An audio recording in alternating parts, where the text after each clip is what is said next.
ডুবে গেল, ডুবে গেল, ডুবে গেল। হ্যালো বন্ধুরা, আশা করি আপনারা সব ভালো আছেন, সুস্থ আছেন। আজকে যাবো চরে খড়ি আনতে, চলে যাওয়া যাক। আমরা যাচ্ছি, এখন রাস্তায় আছি, যাচ্ছি এখন খড়ি আনতে। সামনে একটা নদী পার হইতেছি, দেখতে পাচ্ছেন আপনারা। নদীতে অনেক জল আছে, দেখতে থাকুন।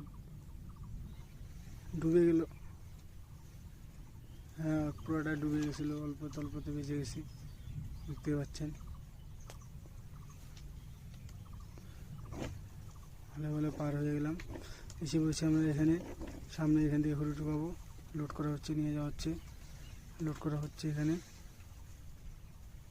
সাজানো হচ্ছে, এখন আরও লোড করা হচ্ছে। ফাইনালি ফুল লোড হয়ে গেছে, এখন যাব বাড়িতে। ফাইনালি বাড়িতে চলে এসে পড়েছি। আশা করি আপনাদের এই ভিডিওটি